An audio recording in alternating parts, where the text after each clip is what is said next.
Listo, creo que ya está yendo.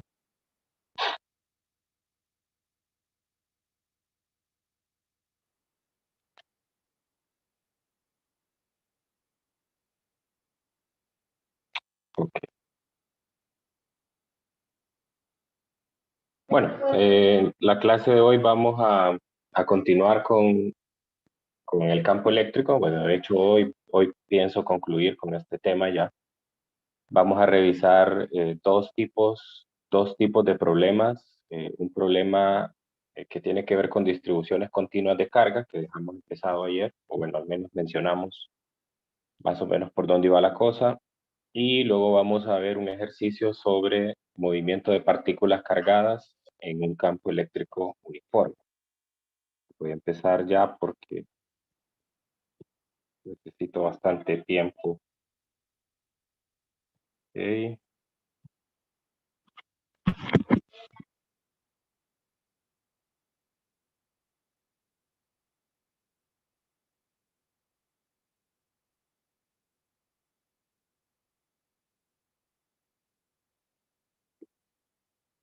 ok.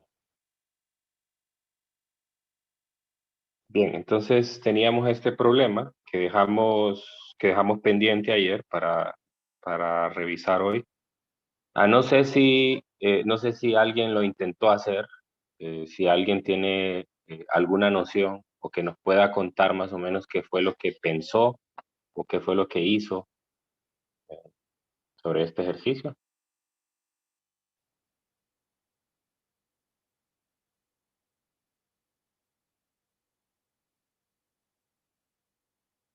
¿Alguien lo intentó?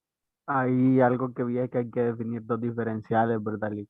Uno para los positivos y otro para los negativos. Eso es correcto, eso es correcto. Es una idea muy importante y es la base para empezar a resolver el ejercicio. Es necesario definir dos diferenciales porque la parte positiva va a generar un campo en una dirección y la parte negativa va a generar un campo en otra dirección, ¿no? Entonces se tiene que trabajar de forma individual la parte positiva y la parte negativa, ¿no? ¿Y ustedes creen que esos diferenciales se deban de poner en cualquier posición o se tienen que poner en posiciones bien particulares?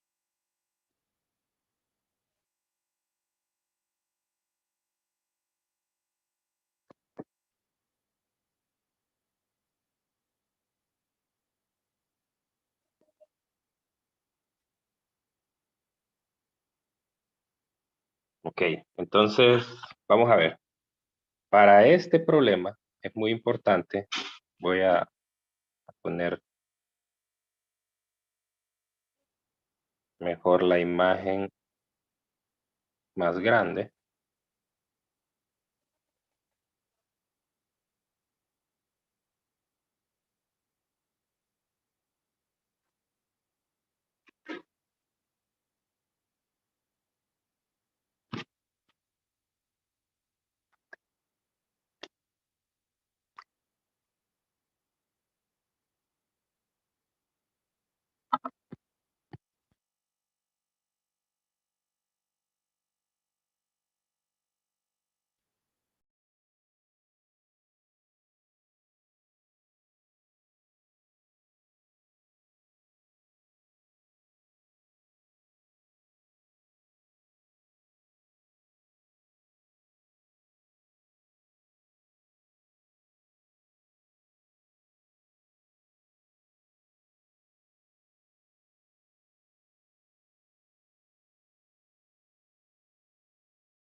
Ok, entonces aquí tenemos la figura. Eh, entonces les decía, tenemos que definir dos diferenciales, un diferencial en la parte positiva y un diferencial en la parte negativa. Entonces vamos a definir un sistema de coordenadas de tal manera que el origen me quede en el punto P, porque justamente es ahí donde quiero calcular el campo eléctrico. Entonces, si se fijan, hay una simetría alrededor del problema. Me quedo. bastante pando. Hay una simetría alrededor del problema, alrededor de ese punto P. Entonces, como ve, la parte positiva abarca 90 grados y la parte negativa también abarca 90 grados en la dirección opuesta. Entonces, lo que vamos a hacer es que vamos a aprovechar esa simetría y vamos a definir esos diferenciales de carga de tal manera que sean idénticos entre sí. O sea, en la parte positiva voy a definir un diferencial de carga que le voy a llamar dq más, y en la parte negativa voy a definir un diferencial que sea más o menos al mismo ángulo. El ángulo lo voy a medir en base a alguna referencia. Entonces, más o menos por aquí vendría a ser el diferencial de carga opuesto en la parte negativa. De tal manera entonces que el diferencial de carga positiva me va a generar un campo de forma radial que viene en esta dirección.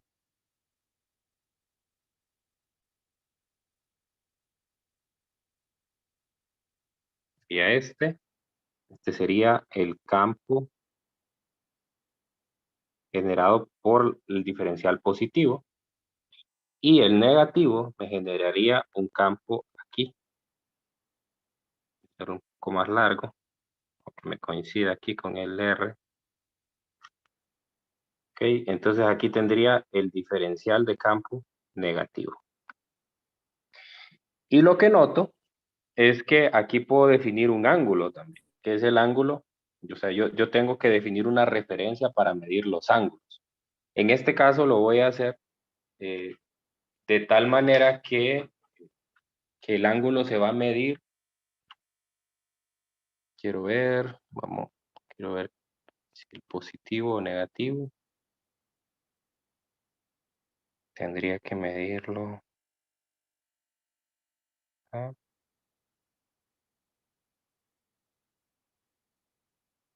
no, lo voy a medir de esta manera. Recuerda que los ángulos uno puede definirlos con la convención que uno quiera, ¿no? Entonces aquí sería teta y aquí también sería teta. De manera que los diferenciales sean idénticos. Así que la parte positiva, aquí lo voy a poner, la parte positiva va desde 0 grados hasta, no, desde 0 radianes hasta pi medios. O sea, es decir, aquí tengo un ángulo 0 y aquí tengo un ángulo pi medios. Y lo mismo aquí abajo. Vea cómo lo estoy midiendo abajo. Estoy midiendo en la parte positiva, estoy midiendo el ángulo de forma horaria, y en la parte negativa estoy midiendo el ángulo de forma antihoraria, ¿no? De manera que sean idénticos. Igual lo mismo en la parte negativa, viene el ángulo desde 0 hasta pi medios. O sea, así como estoy definiendo los ángulos para ambos, los límites de integración serían idénticos para los dos. Y esa es la clave para resolver el problema. Porque si yo los defino de esa manera, entonces estoy aprovechando la simetría, y la simetría va a hacer que mi integral se simplifique. Ok. Bueno, si yo hago un zoom del diferencial, me voy a concentrar ahora solo en el diferencial de carga positiva. Entonces, el diferencial de carga positiva sería este, dq más, y este diferencial de carga respecto al origen, más o menos me forma un arco como el que estoy mostrando aquí. Un arco. Donde aquí va a haber un ángulo, que es obviamente un diferencial de teta, y va a tener un radio que es R minúscula. Así lo define el enunciado del ejercicio, el radio R. Por lo tanto, ese diferencial de carga positiva tiene una longitud de arco,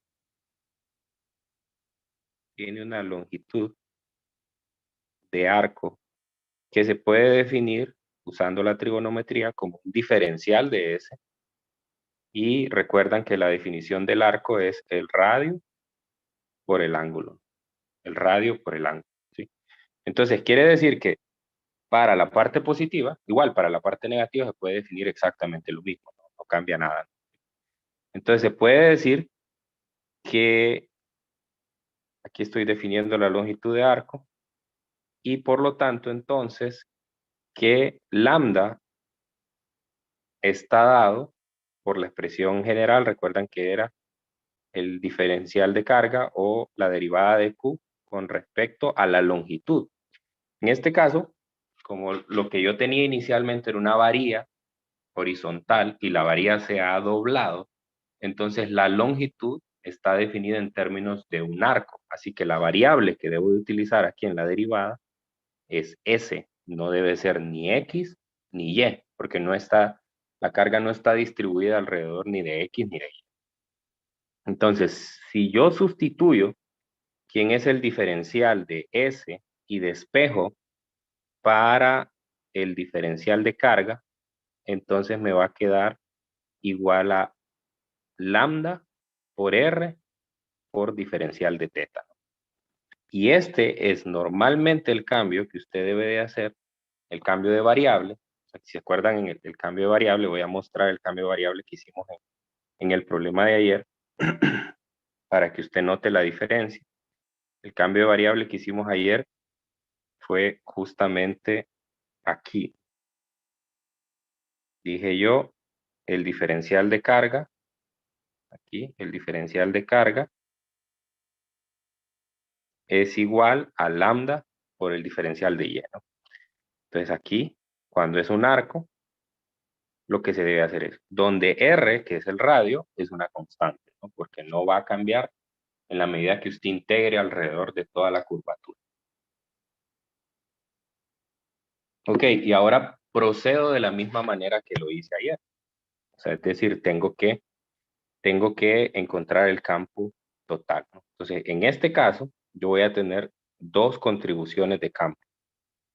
El campo total o el diferencial de campo total en el punto P tiene que ser igual a la suma vectorial de la contribución que hace el campo positivo más la contribución que hace el campo negativo. ¿Sí? Entonces, eso implica que yo tengo que hacer la separación en forma de componentes de los dos vectores. Entonces, en realidad lo que tengo que sumar son dos vectores. El primer vector está definido como, voy a pasar el signo más, lo voy a pasar ahora como un superíndice para que no me estorbe ahí en el subíndice. Entonces quedaría el campo positivo, la componente del campo positivo en X, más la componente del campo positivo en Y. Aquí tendría el primer vector, más la componente del campo negativo en X, más la componente del campo negativo en Y. ¿Okay? Y aquí, pues obviamente lo que tengo que hacer es sumar componente en X con componente en X y componente en Y con Y. Pero para eso, pues tengo que extender más la definición de las componentes, ¿no? Entonces, la componente en X sería, para el primero sería DE. Fíjese que el campo positivo se encuentra en el cuarto cuadrante alrededor de la referencia que he definido en el punto P. Entonces, por lo tanto, la componente, mire aquí que el vector teta está definido aquí, ¿no? También, porque son ángulos opuestos.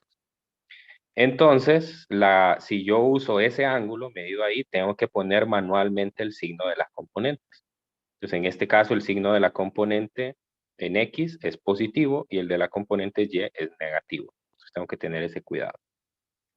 Entonces vuelvo aquí y este sería el campo positivo por el coseno de teta en X más, bueno, sería menos, la componente en Y es negativa, DE positivo por el seno de teta en Y más, ahora el vector de campo negativo está en el tercer cuadrante, por lo tanto sus dos componentes son negativas. Entonces me quedaría menos aquí, menos DE menos coseno de teta, menos DE más seno de teta. Bueno, aquí me falta el vector unitario y aquí también. Ok, entonces ahora sumo, ¿no? Sumo cada componente, sumo esta componente en X con esta y noto que tienen signo opuesto y sumo también las componentes en Y. Entonces, me hace falta un componente para poder hacer esta sumatoria. Me hace falta definir quién es el campo positivo y quién es el campo negativo. Vamos a ponerlo aquí abajo. TE más es igual a la constante eléctrica por el diferencial de carga entre R al cuadrado. Pero dijimos que el diferencial de carga era igual a lambda por R de teta entre R cuadrado. Se me cancela un R y finalmente lo que me queda es la constante eléctrica por lambda de teta sobre R. ¿Y cómo quedaría entonces el negativo? ¿Habría alguna diferencia o serían lo mismo? Licenciada, Dígame. ¿por qué el superíndice del último de E que tienes positivo? Porque me equivoqué. Es negativo. Ah, ok. Sí. Entonces, les pregunto de nuevo, ¿la magnitud del campo negativo sería diferente o tiene la misma expresión que es? Yo creo que es la misma, Lee. Es la misma, ¿verdad? Recuerde que en esta ecuación, aquí va el valor absoluto de la carga. Entonces, no importa si la carga es positiva o negativa, si tienen la misma magnitud en carga, entonces, por lo tanto, la expresión será la misma. Eso quiere decir, por lo tanto, que esto es igual al diferencial de carga negativo. Entonces, ¿qué pasa con las componentes? ¿Cómo quedan? Las componentes en X se hacen cero, ¿no? Me da cero. ¿Y qué pasa con las componentes en Y? Me queda igual a menos 2 diferencial de campo positivo, ya puede ser positivo o negativo, da lo mismo porque son iguales, por el seno de teta. Seno de teta. Entonces ya ahí ya tengo la expresión final. Quiere decir, por tanto, que el campo total en el punto P es igual a negativo 2 veces el diferencial de E positivo por el seno de teta en Y. Ahora sustituyo, porque yo ya tengo la expresión del campo, ¿no? Entonces sería menos 2 por la constante eléctrica, por lambda, por el seno de teta, por el diferencial de teta, entre R. Y esto en la dirección de Y. Y esto queda mucho más sencillo que todo el trabajo que nos tocó hacer en la clase, en el problema de la clase de ayer. Pues ahora simplemente lo que tengo que hacer es integrar. Integrando entonces el campo en el punto P sería menos 2, saco todo lo que es constante, lambda, R también es una constante en este problema, y los límites de integración recuerde que así como definí teta, siempre va a ir desde 0 hasta pi medios. No importa si yo tomo como referencia la parte positiva o la parte negativa, ¿no? Entonces sería de 0 a pi medios. De 0 a pi medios. De el seno de teta. Esto en y, ¿no? Y es una integral muy sencilla para nosotros. Ok, entonces, ¿a qué es igual esta integral? La integral del seno de teta de 0 a pi medios.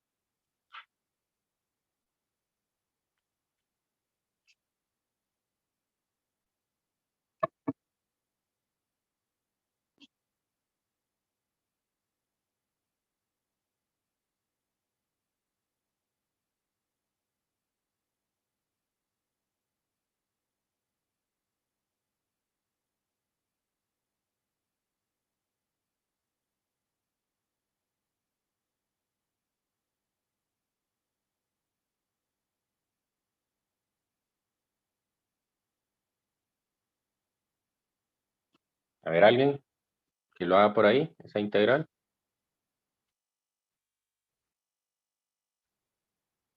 Quedaría 1 porque evaluado en pi medio da 1 y evaluado en 0 es 0. 1, ¿verdad? Confirmo, Correcto. Lick. Queda igual a 1. Muy bien. Entonces, todo esto es igual a 1. Entonces, el Confirmo, campo, queda 1. gracias. Entonces, el campo en el punto P me quedaría menos 2 K sub E lambda sobre R en la dirección de Y. Lo último que me hace falta es, recuerde, en el problema no me han definido lambda, o sea, yo no puedo dejar el problema en términos de lambda, tengo que volver otra vez a definir lambda, así como lo hice aquí en el problema de ayer, ¿no? Yo definí que lambda aquí era igual a Q sobre A, o sea, la carga total entre la longitud total. Vamos a ver si están atentos. ¿Cómo sería el Q? Perdón, ¿cómo sería lambda para este problema? ¿Cómo expreso lambda?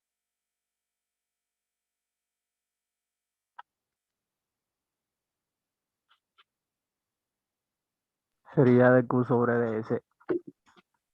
No, porque acuérdese que ya aquí es la longitud total, no, no un diferencial de carga o de longitud.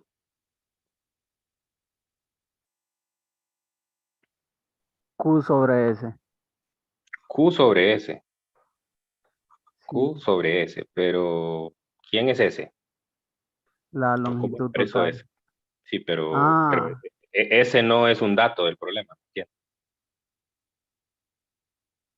Ahora, si pongo un S aquí, ¿será el S total o será solo el S de la mitad de la curvatura? ¿Qué dicen?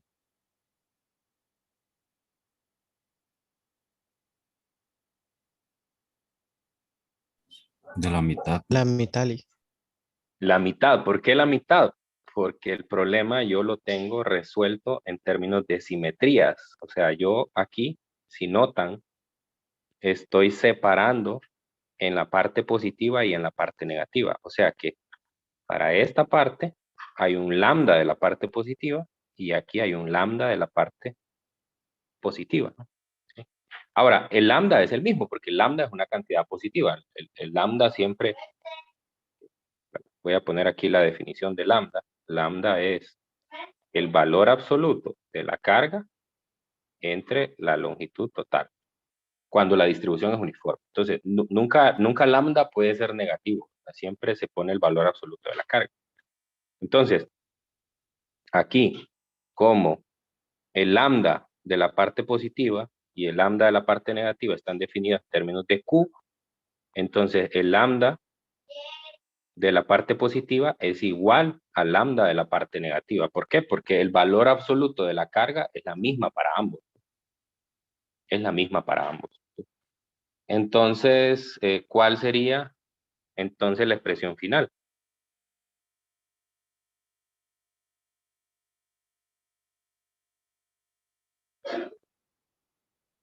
Acuérdese que en la parte de arriba aquí está distribuida una carga Q positiva y aquí una carga Q negativa. Entonces, ¿cuál sería el S?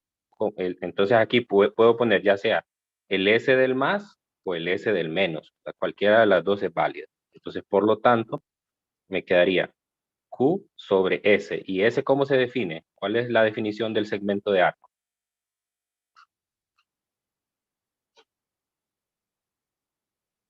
¿Cómo se encuentra un segmento de arco? S. 111.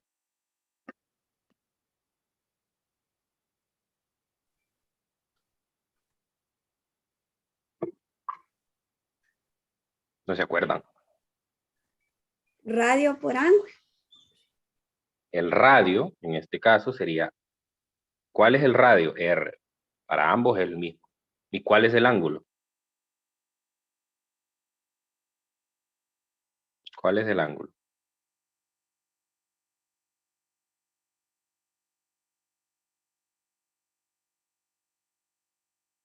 Pregunto de nuevo, ¿cuál es todo este ángulo que estoy marcando aquí en color rojo?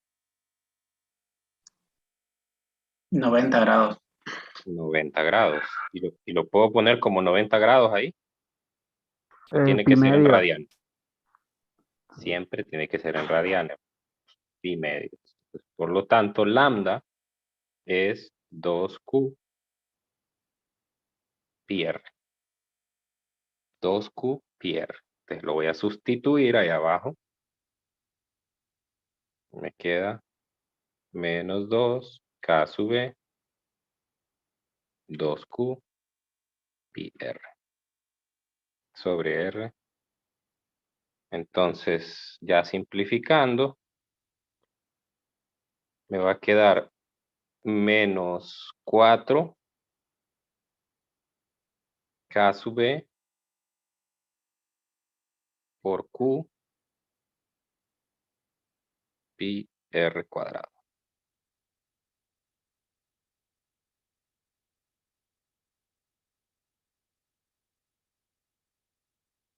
Ahí está la respuesta.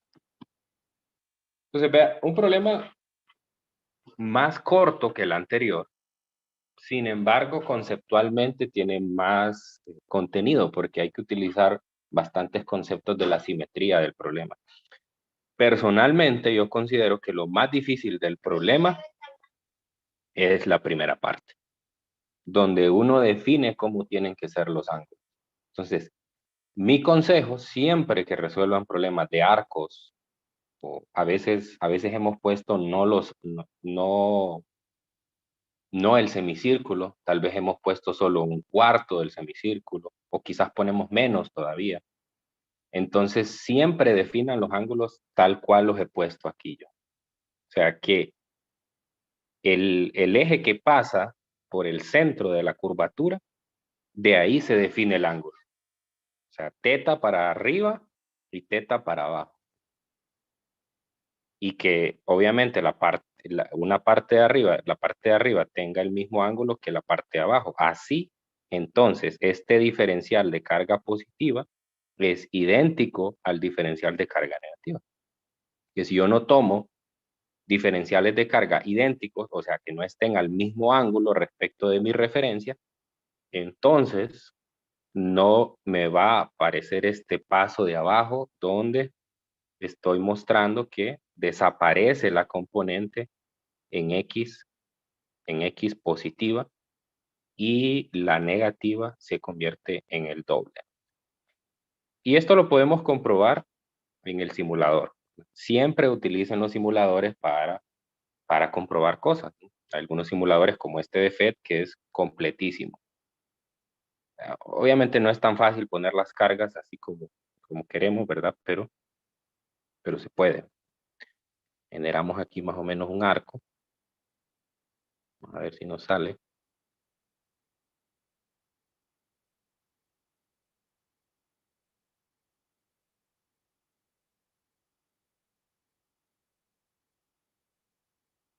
Hay que procurar que tenga el mismo número de cargas para que se dé la simetría. No es tan fácil, pero lo que se pueda, ¿no? No es tan fácil. Ahí va, más o menos. Ahora voy a poner las negativas. ¿Son cuántas? 2, 4, 6, 7. 3, 4, 5, 6 y 7. Más o menos así. ¿Sí?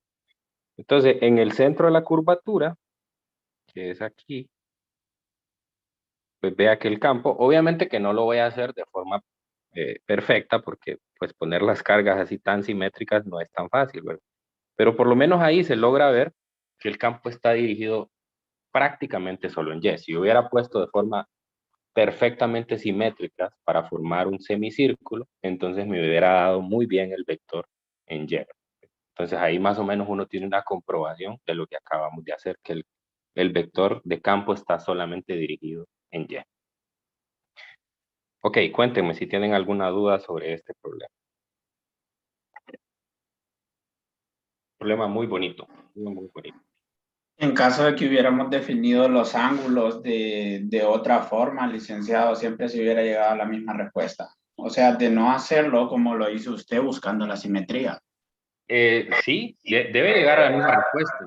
El problema es que seguramente el proceso de integración le hubiera quedado más difícil porque no se le hubieran anulado las componentes en X. O sea, no es que no se le hubieran anulado, sino que no se hubiera dado cuenta inmediatamente de eso, porque usted hubiera definido tal vez un ángulo para la parte positiva y tal vez otro ángulo para la parte negativa. ¿Sí? Entonces, ya hasta que hubiera hecho todas las integrales, porque básicamente ahí de lo que se ve hay que hacer 4 integrales. Entonces, ya cuando hubiera hecho las 4 integrales, se hubiera dado cuenta en el resultado final que se cancelan y todo, hubiera llegado ahí. La forma más natural de ver esto es como nos han enseñado que tenemos que medir los ángulos. Nos han enseñado que los ángulos siempre hay que medirlos de forma antihoraria, ¿no? Entonces, hubiera dicho alguien, aquí pongo mi diferencial y digo el ángulo aquí, por ejemplo, ¿no? Y viene y pone otro por aquí, si no los hubiera puesto iguales, ¿no? Entonces hubiera dicho, aquí hay otro, aquí tendría un ángulo positivo y aquí tendría un ángulo negativo, θ negativo. Entonces, usted dice, bueno, este ángulo pues viene de tanto hasta tanto, el otro viene de tanto hasta tanto, entonces hubiera empezado a trabajar así, de forma general, ¿verdad? Y hasta que ya hubiera llegado a las respuestas finales de las integrales, se hubiera dado cuenta de que se cancelaban y que había una simetría. Este problema se lo recomiendo mucho que lo tengan ahí en mente, sobre todo los que van a llevar las clases de electricidad y magnetismo 1 y 2, porque en estas clases aparecen unas integrales extremadamente largas. Solo para irlos preparando, a veces hay que resolver integrales que le llevan 2 páginas en el examen. Y muchas veces esas integrales tan largas se pueden simplificar, ¿verdad? De hacer 2 páginas de procedimiento a media página, si usted toma en cuenta la simetría de la distribución de carga. Entonces, también es un consejo para el examen, ¿verdad? En el examen no se vaya a poner a hacer todo. Si usted puede ver que algo se puede simplificar, entonces trate de hacerlo, ¿no? Porque eso va a hacer que gane tiempo. Entonces, a la hora de resolver las tareas y otros ejercicios que ustedes hagan practicando de distribuciones de carga, pues traten de hacerlo, ¿no? Por ejemplo, otra forma de aprovechar simetría en un problema como el de ayer podría ser que tengo una distribución aquí y que tengo el punto P aquí. Entonces, en ese caso, lo mejor es venir y decir, bueno, voy a definir una distancia que venga desde aquí, ¿verdad? Le puedo llamar a esta menos L medios y a esta distancia de aquí arriba L medios, ¿no? Y entonces empiezo a barrer y queda algo muy bonito, que es las integrales. Hay unos teoremas de integral que es este. Esto se usa mucho entre 21. Y entonces, si la función f es par, entonces la integral me queda 2 veces la integral desde 0 a a, de f de x. Y si f es impar, entonces la integral es 0. Así. Ese es un teorema del cálculo y que lo puede aprovechar en algunos ejercicios, ¿sí? Por ejemplo, si el arco hubiera sido positivo arriba y positivo abajo, o negativo arriba y negativo abajo, entonces hubiera podido utilizar este teorema, ¿no? Porque le hubiera quedado los límites de integración desde menos pi medios hasta pi medios, o sea, desde la parte de abajo hasta la parte de arriba, ¿no? Y hubiera podido quedar eso. Pero bueno, les dejo esas ideas ahí para que ustedes las tomen en cuenta cuando estén resolviendo los problemas. Entonces, si ustedes tienen dudas sobre esto, pues me van diciendo. Bueno, repasen el problema y de nuevo les digo, si tienen preguntas me dicen después, porque ahorita quiero ver si resuelvo el otro ejercicio, ya que solo me quedan 20 minutos. Es un poco más corto. Ah, me falta, no tengo la captura. Es el problema. Lick, Dígame. ¿no vamos a resolver el inciso C del ejercicio anterior? No, porque, bueno, no es que no me interese, solamente que, pues, normalmente esto solo es para probar que si la distribución de carga positiva está muy lejos, entonces se puede considerar como una carga puntual. Entonces lo único que hay que hacer ahí es una expansión binomial y llegar a la expresión de que queda como la ley de Coulomb. Nada más eso. Pero, bueno, yo no lo voy a hacer aquí en clase, pero los invito a ustedes a que traten de resolverlo y me manden su solución para ver si cómo quedó, ¿no? Igual, si no, también por ahí solamente tendría que buscarlo, pero por ahí en mi canal hay un video donde resuelvo el problema completo, ¿verdad? Si hay alguien que quisiera verlo, ¿no? O sea, tendría que buscarlo, tal vez alguien me recuerda o si alguien ya lo tiene a mano, pues lo puede compartir en el mismo grupo, ¿verdad? Ok, entonces veamos el problema 2174.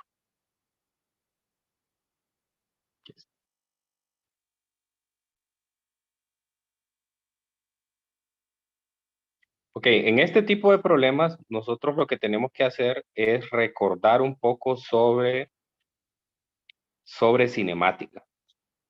Cinemática en una dimensión y cinemática en dos dimensiones. Entonces, todas aquellas ecuaciones de cinemática hay que tenerlas a mano. Obviamente que en la hoja de fórmulas del examen están ahí, para que ustedes, por si no las recuerda, pero hay que tener en cuenta que se necesitan para resolver este tipo de problemas.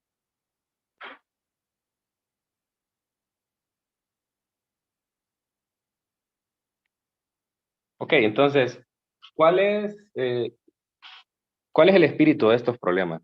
Me dice que cuando t igual a 0, un objeto muy pequeño de masa igual a 0.40 miligramos y de carga de 9 microcoulombs viaja a 125 metros por segundo en la dirección de menos x. La carga se mueve en un campo eléctrico uniforme que tiene dirección positivo más y una magnitud de 895. Bueno, entonces, aquí normalmente lo que pasa es que nosotros podemos generar campos uniformes. ¿Qué significa un campo uniforme? Usualmente los campos uniformes se generan en superficies de placas paralelas. O sea, yo agarro una placa positiva, la cargo positivamente, y otra placa la cargo negativamente. Entonces esta va a tener una carga más Q y esta tiene una carga negativo Q. Entonces resulta que en la región cercana a ellas, o sea, entre las placas, el campo eléctrico es el mismo en toda posición. Si ustedes recuerdan, yo les comenté cuando vimos las líneas de campo, que las líneas de campo representaban también la distribución o cuánto era la magnitud del campo en una región. Entonces, si el campo es uniforme, resulta que la separación entre las líneas de campo pues es la misma. Estas son las líneas de campo. Solo voy a poner estas. Y el campo eléctrico pues iría en esta dirección. Recuerda que siempre va de la carga positiva a la carga negativa. Entonces fíjese que la distancia entre cada línea de campo es igual. Por lo tanto el campo eléctrico es uniforme. O sea que donde sea que usted mide el campo en la región dentro de esas placas, va a tener el mismo valor. Va a tener el mismo valor. Es una constante. Obviamente, no quiere decir que es un escalar. El campo sigue siendo un vector. Entonces, por lo tanto, según lo que estoy viendo aquí, el campo sería negativo. Ahora, el problema me plantea una situación a la inversa. Entonces, lo que voy a hacer es girar esto. No me di cuenta que el problema me... Quiero ver si puedo girar esto. A ver si me da la opción de girar.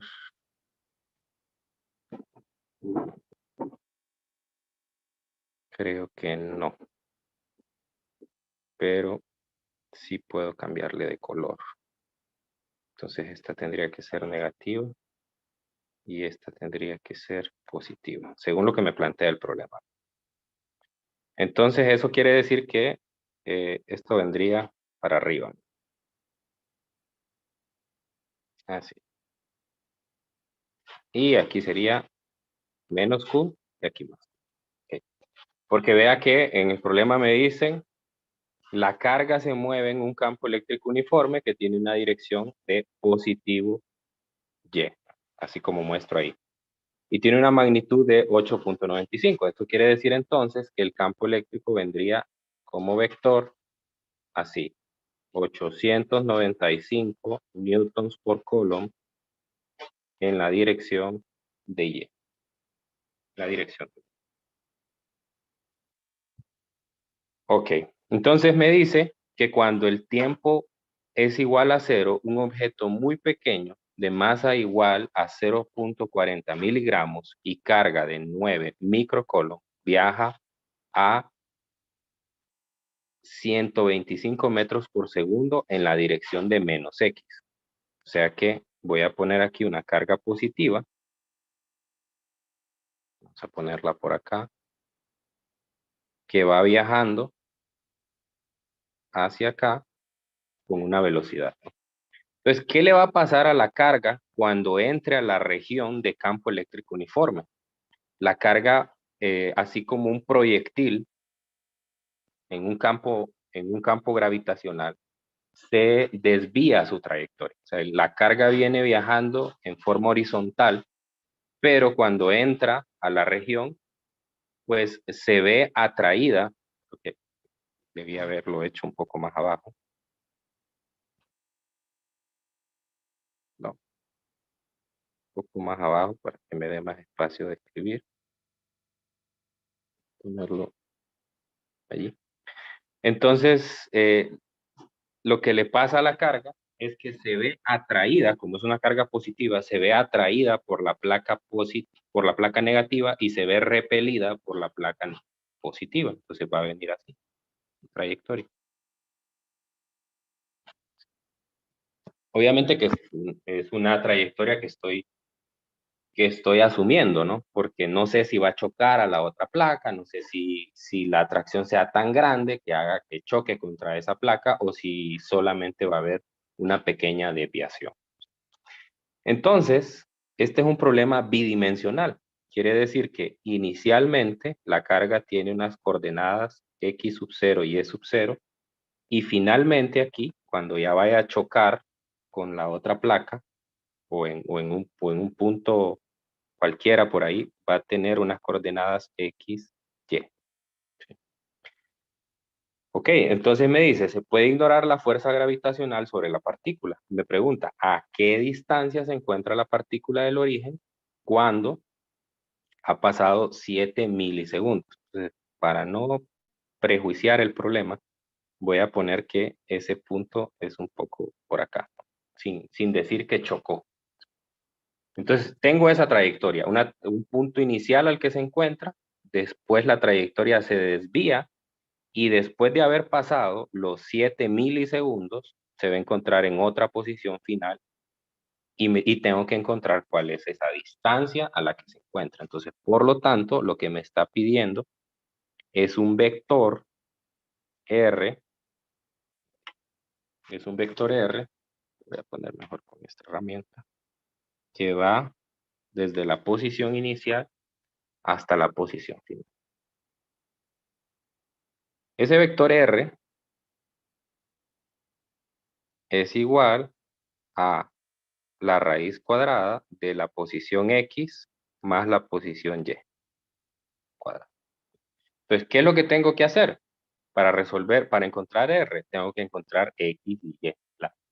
La coordenada final en X y la coordenada final de Y de la partícula. Entonces, para eso uso la cinemática en 2 dimensiones. Yo recuerdo que en cinemática tengo las siguientes ecuaciones. X menos X sub 0 es igual a la velocidad inicial en X más a la velocidad inicial en X por el tiempo más 1/2 de la aceleración en X por el tiempo al cuadrado. Y puedo escribir una ecuación similar para Y. Velocidad inicial en Y por tiempo más 1/2 de la aceleración en Y por el tiempo al cuadrado. Bueno, entonces, lo que pasa aquí es que yo voy a tener una aceleración producto de esa fuerza de atracción o de repulsión que hay en la región. Entonces, ¿cómo defino esa aceleración? La segunda ley de Newton me dice lo siguiente, que la fuerza es igual a la masa por la aceleración. Pero a su vez, yo sé que la fuerza, en este caso, como es una fuerza eléctrica, está dada en términos del campo. Entonces, sería la multiplicación de la carga por el campo. Y por lo tanto, el vector de aceleración sería igual a la carga por el campo entre la masa, donde la carga es la carga de la partícula, la masa es la masa de la partícula, y el campo es el campo uniforme que hay en esa región. Bueno, entonces, igual que en el problema de proyectiles, nosotros recordamos que solo había aceleración en una dirección, no en las dos, porque si notan aquí, esas líneas de color negro que están entre la región de las placas me simbolizan para dónde va el campo, va para arriba. Entonces eso quiere decir que solo habrá aceleración en Y y no va a haber aceleración en X. Entonces, por lo tanto, puedo decir que este término es 0. Y esta aceleración de aquí está dada por esa ecuación que definimos. Donde el signo de la aceleración va a depender de el signo del campo, la dirección que tiene el campo. En este caso va hacia arriba, por lo tanto la aceleración sería positiva. Ok, entonces, bueno, X lo encuentro fácilmente, porque despejando me queda X igual a X sub 0 más la velocidad inicial en X por el tiempo. Entonces aquí X sub 0 lo defino como 0, pues es decir, tomo mi referencia del sistema de coordenadas allí. Y la velocidad inicial en X sería la velocidad inicial por el coseno del ángulo por T. Pero en este caso esto es igual a 1, ya que θ es igual a 0. O sea, note que la partícula entra de forma horizontal a la región. Y eso lo sé porque en el problema me dice la partícula viaja a 125 metros por segundo en la dirección de menos X. O sea, entra horizontal a la región. Bien podría decir que es menos 180, ¿verdad? Pero me estaría complicando ahí porque yo ya sé que la partícula viaja en la dirección negativa. Y en términos de encontrar R, no me interesa si X es positiva o negativa, porque van a ir elevados al cuadrado. Entonces, quiere decir que la posición final en X se va a encontrar como la multiplicación de la velocidad por el tiempo. Okay, entonces, Aquí la velocidad, yo sé que es, vamos a ver, 125. Entonces, formalmente, si quiero poner el signo, entonces le puedo poner aquí menos 125 metros por segundo, porque va viajando en la dirección de menos x. Repito, eso no afecta la respuesta si le pone más o menos, porque eso va elevado al cuadrado. Por el tiempo, me dicen que son 7 milisegundos, por lo tanto son 7 por 10 a la menos 3 segundos. A mí esto me da, a ver si me confirman, menos 0.875 metros.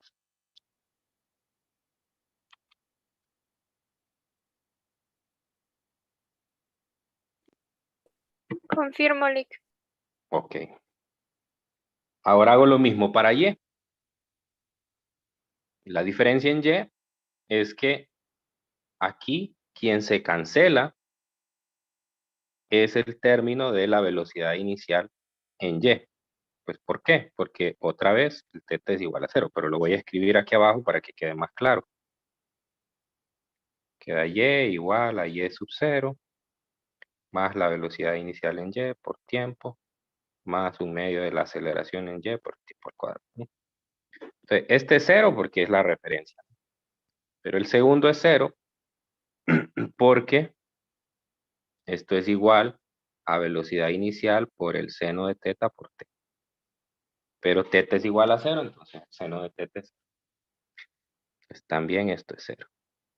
Así que aquí solo me quedaría un medio de la aceleración en Y, pero la aceleración en Y es la carga por el campo entre la masa. Sería carga por campo entre masa por el tiempo al cuadrado. Sustituyo, me quedaría la carga. Me dicen en el enunciado que es de 9 microcoulombs. Sería 9 por 10 a la menos 6. Es positiva. Aquí, ojo, en esta ecuación siempre se tiene que poner el signo. Siempre se tiene que poner el signo. Y si nota, pues la coordenada en Y tiene que ser positiva, ¿no? Porque si yo defino un sistema de coordenadas ahí en donde entra la carga, entonces ese vector es un vector que está en el segundo cuadrante. Por lo tanto, la coordenada en X es negativa y la coordenada en Y es positiva. Repito, eso no afecta la respuesta porque estoy calculando R y los X y Y van al cuadrado. El campo me dicen que es de, vamos a ver, 895 en la dirección de Y positivo. 895 newtons por coulomb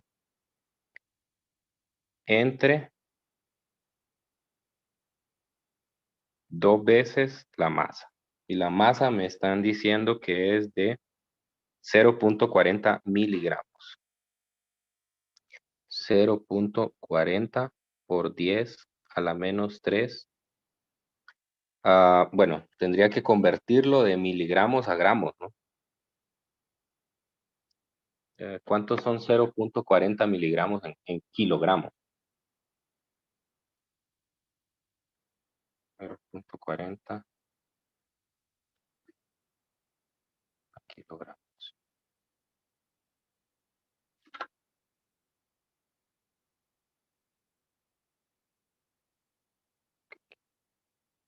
Son 4 por 10 a la menos 7 kilogramos. Yo lo voy a poner todo. 4 por 10 a la menos 7 kilogramos.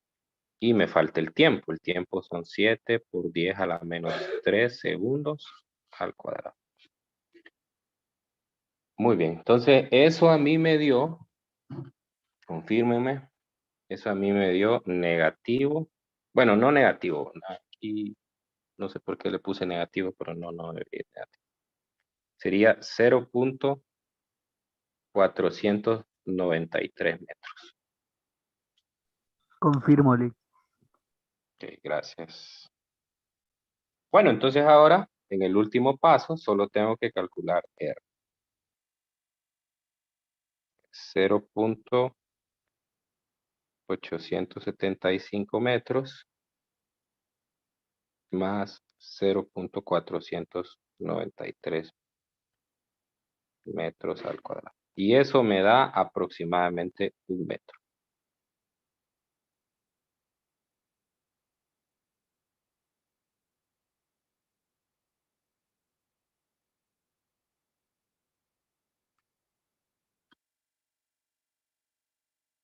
¿Eso le da? Sí, eso. Lick. Ok, bueno, entonces, pues más o menos así son estos problemas. Yo hice hay dos tipos, digamos, básicamente, ¿no? Hice el tipo más difícil. El tipo más fácil es aquel en el cual la partícula que se pone allí no tiene velocidad inicial.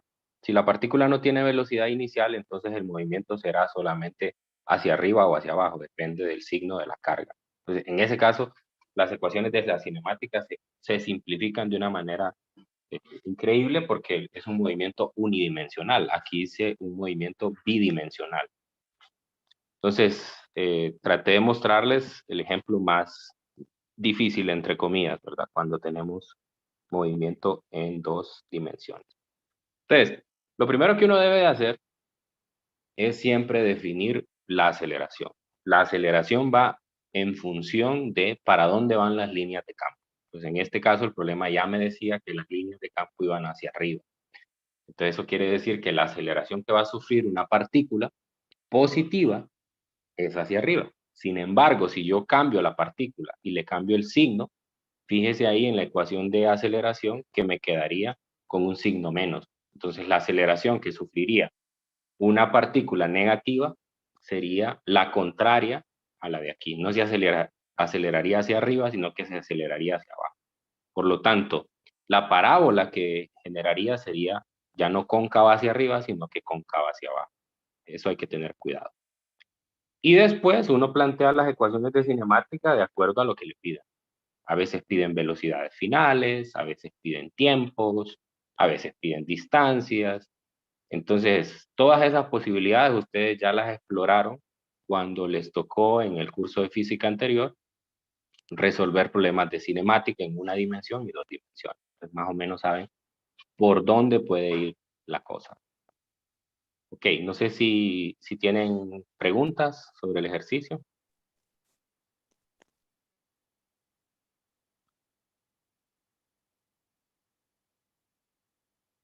Lick, solo el anterior se hubiera hecho más complicado si en vez de un punto fuera una carga, ¿verdad? Un punto. Sí, ¿A dónde? como en el anterior, el ejercicio anterior. Ahí en el Si punto en P fuera P, una carga. pero es que si pongo una carga, entonces lo que le pediría no sería el campo, sino la fuerza. Entonces lo que tendría que saber es cuál es la carga que se colocó ahí, porque acuérdese que la fuerza es igual a la carga por el campo.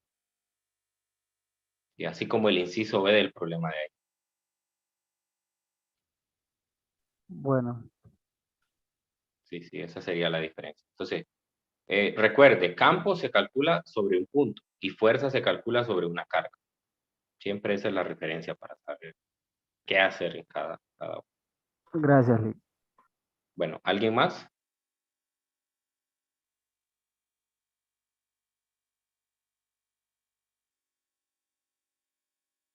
Bueno, entonces ahí cerramos el tema de campo eléctrico. Mañana empezaríamos ya el siguiente capítulo, que es el de energía potencial y potencial eléctrico. Entonces, ya con esto se cierra el contenido de la lección número 5. O sea, hasta aquí viene el control de lectura que tenemos este viernes. Igual, la primera tarea también, no la primera tarea, sería la tarea 5. La tarea 5, que la tienen que presentar este domingo, viene hasta aquí, ¿verdad? Tiene ejercicios hasta campo. Ya lo que veamos a partir de mañana ya es para la siguiente lección, que es la lección número 6, el control de lectura y la tarea siguiente. Bueno, entonces cualquier pregunta, ya saben, me escriben y con gusto yo les ayudo. Nos vemos mañana, que tengan un feliz día. Gracias, Alex.